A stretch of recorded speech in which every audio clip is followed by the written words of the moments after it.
So Acts 15, we got there, and let me just spend a few minutes. It deserves a week.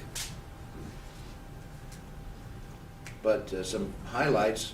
There is a dialectical synergism here, I think, of God's intrusion and human trust, human belief, human faith. A dialectical synergism of God's intrusion and of human faith. In other words, the church here in Acts 15 is not making a new rule. The church is going, we see what God is already doing, let's get with it.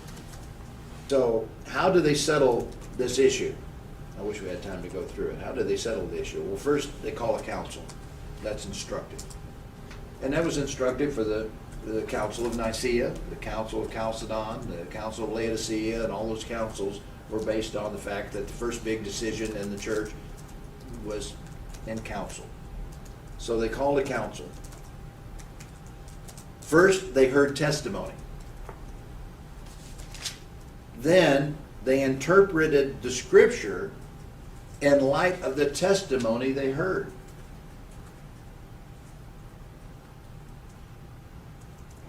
Now, if you're a Protestant fundamentalist, you call a council, you go in, and first you look at what the scripture says, and then seek to interpret it. But they didn't do that.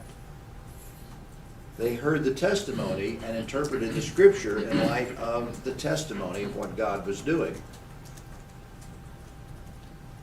And then they declared their convictions in propositions of faith, the letter that they wrote. Then they sent out delegates with the letters to the churches. And this, according to Luke, established peace between the local communities of Christians where there were Gentiles and Jews. Any of you ever hear of the Quartodeciman controversy, so-called? Now, you read about it in Eusebius' history. Well, they called a council to settle. When do you celebrate Easter? Do you celebrate Easter on the 14th of Nisan or on the first Sunday after the solstice? And they agreed to disagree, basically. And they had two different customs. But it was all about Easter. It was never about Passover. It was about Easter. They followed exactly this methodology. If you read Eusebius, they laid out this exact same methodology there of how to do it, how to settle debates.